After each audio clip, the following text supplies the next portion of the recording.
Hello guys, welcome back to the channel. Today I'm doing a series review for the Dresden Files by Jim Butcher.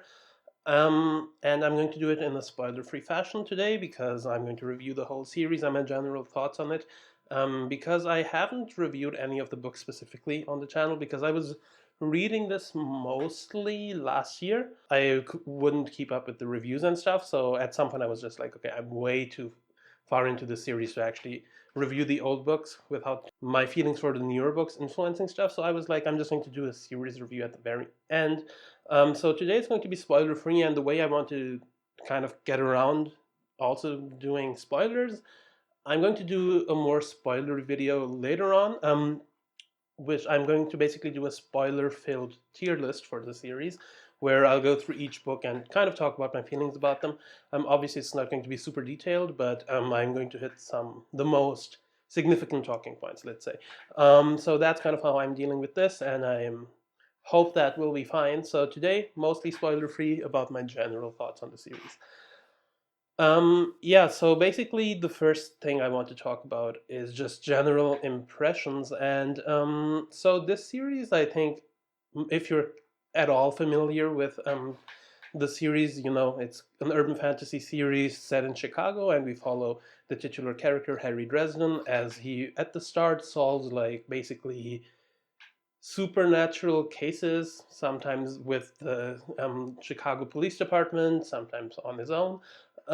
Basically, he works with the Chicago Police Department, their special investigations unit, and yeah, they basically hire him for stuff they can't explain to, figure stuff out. And yeah, so that's basically the setting at the very start, but as the series goes on, obviously it gets larger in scale and more epic, and we get a lot more fantasy elements thrown in there.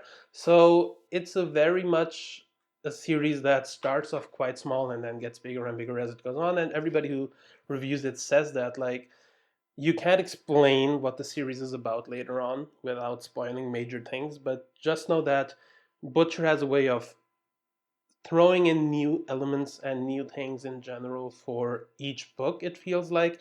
And each book has its own self-contained plot for the most part, but there are also larger plots that are happening overarching over several books.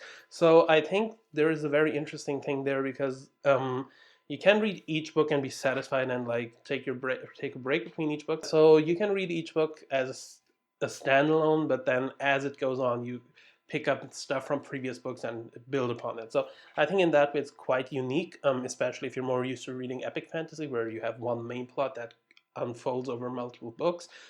This really, each book kind of feels like its own thing, and then as we go on, things get bigger and, like, we get more influences from different previous books. Um, yeah, and my general impressions are, like, yes, as the series develops, I think basically all aspects of the series improve. And that's something that's really hard to convince people by because Jim Butcher wrote the first few books while he was quite young. I think he wrote book one in college, and then yeah, obviously he grew as a writer while writing it, and his story grew. And yeah, I think he just gets better with each, not with each book, like, but the trend in general, it always trends up. I actually talked with Jake about this, who's a huge fan of the series, and I think what he always says is basically if you split the series into sections of three books, so you take 1, 2, 3, 4, 5, 6, 7, 8, 9, etc., the average of all three would always trend up, which I haven't actually calculated my scores for each, but I think it kind of holds up. The later books are all amazing, but the big issue for most people is that they think that the first few books are not worth it. Personally, I really enjoyed the first few books. The first two are kind of amateurish and, like, a bit. I wouldn't say they're bad. Like, I like them. I gave both of them 3 stars. But I wouldn't say they're amazing or there's anything that stands out. But then with book three, it kind of picks up and then it just keeps picking up. Yeah, the joke I always say on Discord is basically until book seven, I don't have any 5-star book in the series, which sounds bad, but then from book 8 to book 17, all of them are 5 stars except one of them. So yeah, you can see, like, definitely the series gets better and better as it goes on, and I think it's not just one aspect. It's the writing gets better, the plotting gets better, the overarching plot is, feels more fleshed out, the characters feel better, the world building. Also, I think the world building is actually something I would say is quite consistent, but I think just because we see more of the world or the universe, let's say, we see a lot more fantasy elements as it goes on. It just feels more fleshed out. I actually think Butcher improves basically in all aspects. So I think definitely it's the kind of series where you can say it's a slow start, where you have books that are kind of average at the start, but then it keeps improving. And I think it's obviously hard to tell people like you have to wait until book 7 or book 8 for it to get really, really good, like in 5-star territory. But I personally never had a book in this series that I didn't enjoy at all. So for me, it wasn't even like I was trudging through boring books. It was a fun series. The books are short and you can read them quite fast. So yeah, for me, it wasn't a big issue, even in the first few books, even though I said there were 3-star books, but 3 stars is fine. Like for a short book that doesn't do a lot, like I think I did most, I actually did all of them on audiobook. Um, yeah, the first few are like 8 and 10 hours on audio, which is super short. So I think for that, it's okay for it to be 3 stars. And yeah, it was a solid 3 stars. It wasn't like borderline 2 stars or anything. So yeah, that's kind of my general impressions. I think the series improves a lot, and each aspect of it is super solid. Like there is no aspect of it that I would say is badly done. As I mentioned, I like the plotting, I like the overarching plot, I like the world building, I like the characters. I think all of it is done well, and it just keeps getting better and better over the series. So I think it's definitely one where it's worth sticking with it. Um, yeah, so let's talk a little bit about each aspect on its own. So let's talk a little bit about plot. And first, I want to go into the plot in terms of each book's separate plot. And I think for the most part, all of them are well fleshed out. I think the first few, like books 1 and 2, I didn't love the plot, especially because I think the antagonists weren't that good. I think that's kind of a general thing that I will get into later, that the antagonists in the series aren't super great, but what Butcher is really good at is actually the not clear antagonists, but the frenemies kind of characters, where characters that Harry is also conflicted about if they're friends or if they're enemies. But I'll go into that a bit later. For the plotting, I think the first two are the only ones where I would say the plot isn't super fleshed out.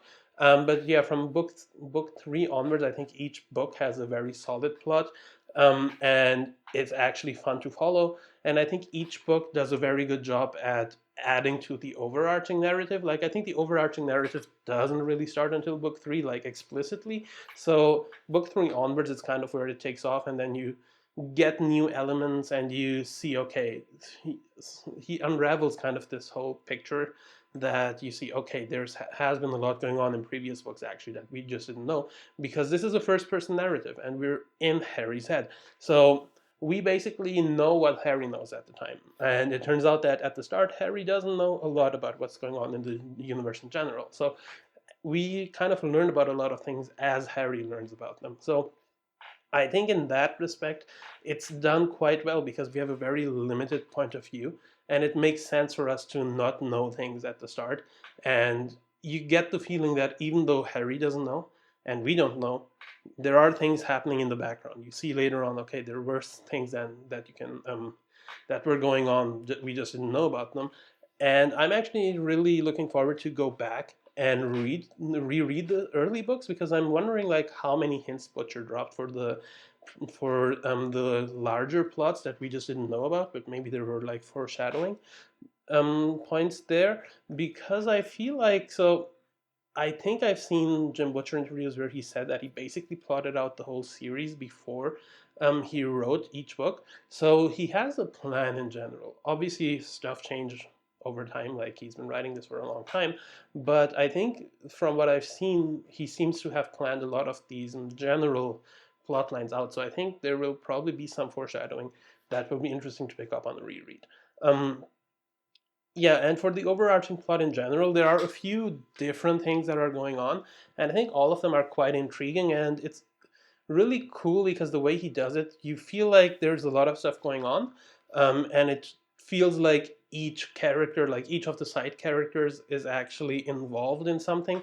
So what will happen oftentimes is we don't see a character for 2, 3, 4 books, but then when they show up again, it's not like they've just been waiting to show up again. They've been doing their own thing. So it does feel like a well fleshed out world where it's not just okay, everything that Harry's involved in is the main thing and the rest doesn't matter. There are definitely things that these other characters are doing while they're not interacting with Harry. So I think in that regard, it's done very well. And there are certain things that are kind of building that we also get some climaxes in the series for some of these plot lines. And I think in general, it's done very well. And I'm really looking forward to see actually how the general plot will go in the next few books, because I think from now on, basically, from book 18 to it's supposed to be like 25 books, so 22 case files, and then we have a big trilogy at the end.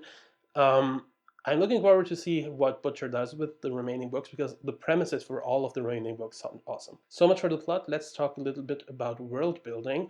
So world building is something that I found is interesting. So I would say in book one, you do get a feeling that there is a lot of stuff in the world, but we don't see a lot of it. Which for me was like, I wasn't super impressed with the world building in books one and two, but then I think in book three is kind of where you start to see, okay, this world is bigger than you're expecting. Like there are a lot of things that we just weren't shown at the start. And as it goes on with each book, we learn about new creatures, about new things that are actually a factor, which I think is really cool that we learn so much about the world as it goes on. I also think that the magic and the fantasy elements in general are very well fleshed out. So the magic system here isn't a hard magic system in terms of that we understand everything, but it's kind of in the middle of soft and hard. Like we do know what Harry is doing roughly. We don't know where the power exactly comes from, or where or how exactly the laws of the magic are. But Harry, since we're in the head of somebody who can use magic, um, it's very cool to be in his head and kind of follow along what he's doing without having to like actually understand all of the mechanics of the magic. So I think that's done very well as well.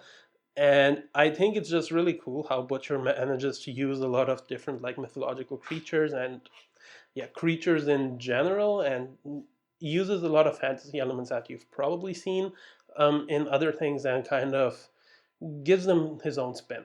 Like I really enjoy the vampires in this story. Like there are different kinds of vampires. We have the red court, the black court, and the white court, and I think all of them are interesting to varying degrees. Like there are some parts where you see like some creatures and you're like, okay, I was a bit underwhelmed by some of them at some points, but I think Butcher kind of always manages to make them better the next time you see them. Like, so I don't think this is a spoiler. Like, yeah, we see a vampire in the first book, and in the first book, like I think the vampire was cool, but I didn't wasn't super impressed by it. But then he expands on the vampires in later books, and the more we get about them, the more interesting it gets. And I think that's really cool because it doesn't feel like it doesn't make the universe look small. It always feels like there's more to each element than we've actually seen. So yeah, I'm really intrigued by a lot of these things, and there are like so there are the typical urban fantasy creatures, right? Like vampires, werewolves, fairies. I actually really like the fairies. I think the fairies are kind of divisive in the fandom, but I personally really enjoy them. I think they're really well realized. But also, like apart from these major creatures, we also have like other creatures that I'm not going to spoil, where you're like, okay, this is really cool. Like this, it's cool that basically Butcher is using these, and there are a lot of things that I just wasn't expecting were going to be used. So yeah, I think it's really cool to see like how this small detective-like novel or detective-like story in book one develops into something epic by the later books. So that was super awesome.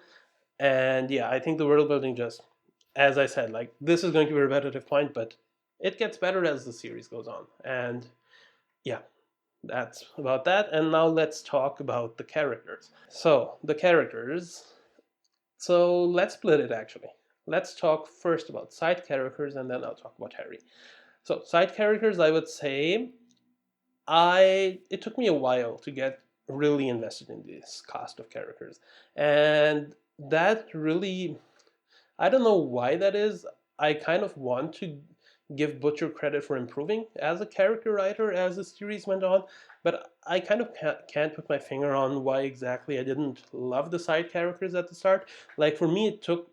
I was always enjoying the plot because even though I thought the main plots of books 1 and 2 weren't super, yeah, complex or super interesting, I was having fun. But my main gripe with the first 3, 4 books was that I wasn't super invested in the side characters.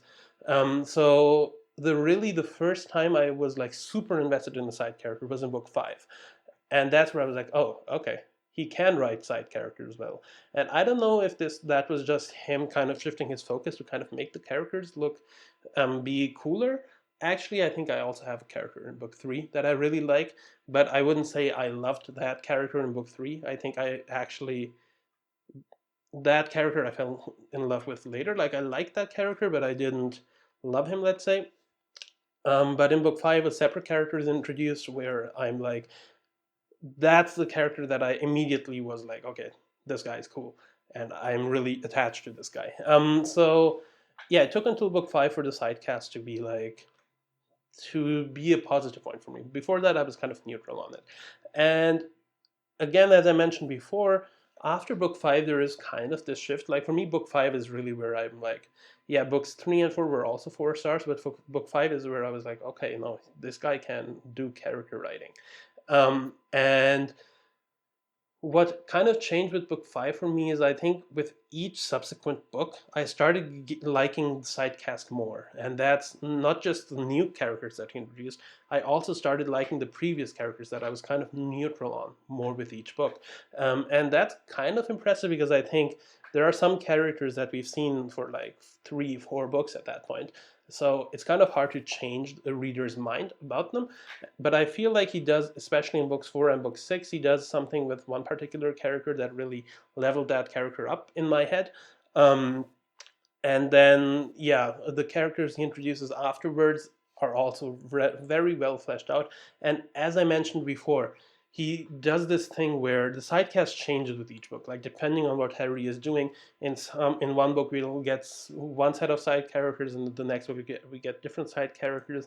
In the next book, you get some from book 1, some from book 2. So it's like with each book, you get a different set of side characters, and then it often happens that you haven't seen a character for a few books, and then you see them again. And you're like, hey, okay, what have you been up to? And then you kind of see, okay, this person has changed over time. So it's very interesting the way he manages to do that, and it never feels like the characters never feel unrealistic. I think that's the biggest part here. Like these characters feel real. They feel like real people.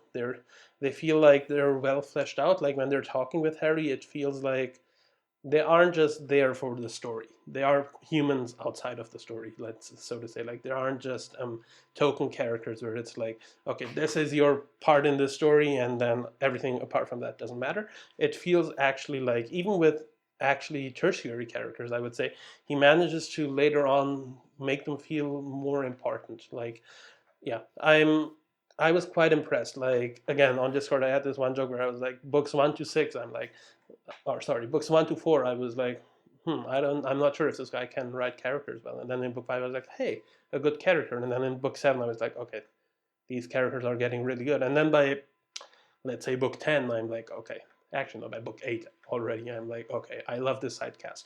Book 8 especially has like some moments where I was just like, I love this, I love these characters. Yeah, book 8 is actually my first 5-star book in the series, and yeah, I love book 8. Yeah, so characters, as I said, like the sidecast, it gets better. He fleshes them out more. You see a lot of characters that you've seen before that get fleshed out more later. You get introduced to new characters later that you start liking. So I think at this point, like, there are so many characters in the series. I don't know how many, like, I wouldn't say main, but like secondary. I think there are like maybe 30 secondary characters that Harry interacts with, like, on the regular. Um, and I kind of like almost all of them, which is um, kind of hard to believe because after like book 4, I was like, okay, I don't love these characters. I didn't even love Harry after book 4, to be honest. I was like, characters are probably just not a strong suit of this. I was like, this is a very plot focused story. But I think as it goes on, you get a very, I wouldn't say it's a character focused story later on. It's still quite plot focused, but I think Butcher just manages to make the characters better. Like, I think later on, you can just read the story because you like the characters. Like, I think at this point, like, I'm like, even if the plot of a particular book isn't great, which doesn't happen. Like, the later plots are all great, but I think even if the plot wasn't great, I would be fine because I really like the characters at this point. And that brings me now to, let's talk about Dresden himself. So the main character we have, and similar to the sidecast, I had kind of an up and down journey with him. So I never hated him. I know a lot of people have issues with his particular voice, some character traits of him, but for me personally, like, I didn't dislike him even at the start, but I also wasn't super invested in him. I think he was fun and he was funny at the start. Like, he does some things where you're like, what are you doing? But also, yeah, he made me laugh at the start, but I was never, like, I would say, emotionally attached with through him until books 5, 6, and 7. I think like 5, 6, and 7 are where I started to turn around on him and be like, okay, no, I like this guy actually.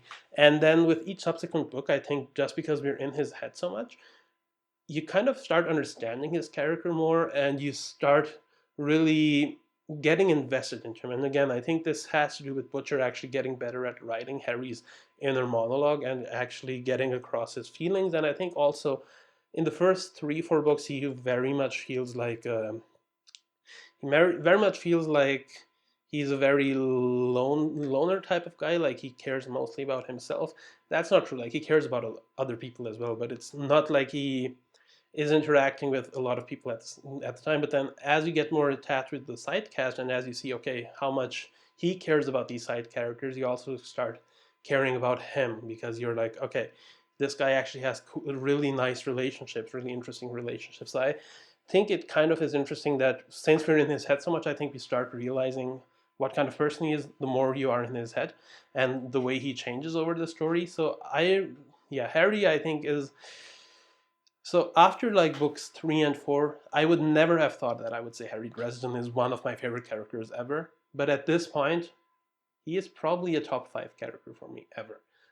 Which I don't say lightly. Like, most of my favorite characters at this point are A Song of Ice and Fire characters. Like, I think Song of Ice and Fire, from what I've read, is just far and beyond in terms of character writing. And I've actually been thinking about if Harry would make my top 3. And all, as I said, all 3 of my top characters are like my favorite A Song of Ice and Fire characters right now. Um, and Harry is kind of hitting on the third one right now, like hitting on in terms of, I'm thinking about if he's number 3 or if he's number 4. But I think I actually need to reread The Song of Ice and Fire before I make that decision. But yeah, Harry, man, it's hard to explain.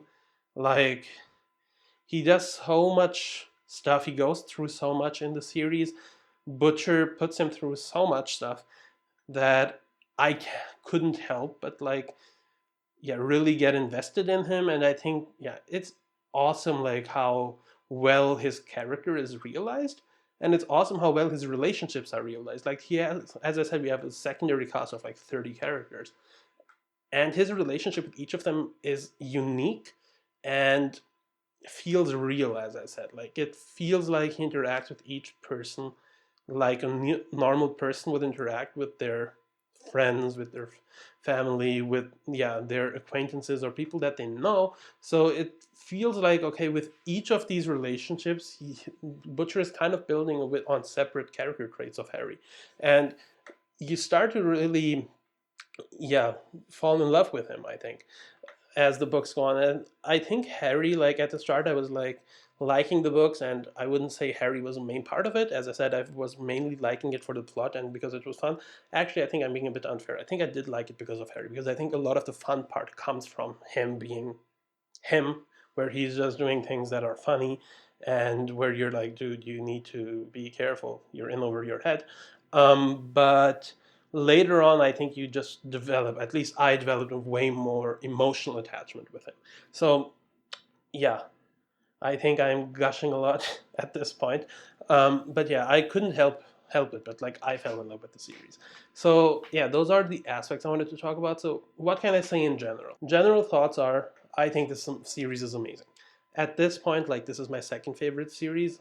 I love these books. I especially love the later books, but I don't have any book in here that I disliked. I do think that the first few are kind of average, and then it keeps improving as it goes on. But I think this is one of those series that I feel like a lot of people would like. I think so. For some people, the Harry's voice and his character traits are something that some people don't like, and for them it could be grating. But I think other than that, if that isn't a major issue for you, I think this is kind of the series where I think if you stick with it, you're going to fall in love with it. And I know it's hard to suggest people to say like stick with it until books 3, 5, 7. Like those are the books where people say it turns around or gets way better. So, but for me, it was the same thing. Like after book 1 and 2, I was like, I doubt this will get that much better as people say. Then in book 3 it gets a bit better, in book 5 it gets a bit better, and in book 7 it gets a bit better, and then by book 8, 9, 10 I'm just all in love with the series. And then I'm like, okay, basically everything that people told me about it, that you just got to stick with it and then you'll fall in love with it, it happened. So and I think from what I've seen, it happens with most people. I haven't seen a lot of people who actually give it a shot and get to book 7, book 8, and don't love it. Yeah, so it's hard. It's a hard series to suggest to people because, yeah, it's. I don't think most people would hate the first few books, but I do think most people would be like, okay, they're fine, but they aren't awesome. So yeah, I don't know, but I do wish that a lot of people would give it a shot. Obviously, it's a bit, again, weird to be like, hey, just stick around until book 7 and then you fall in love with it. But that's kind of how it is. And I think personally, I don't mind the early books of an author being not that great. Like, I really like seeing a character grow and get better.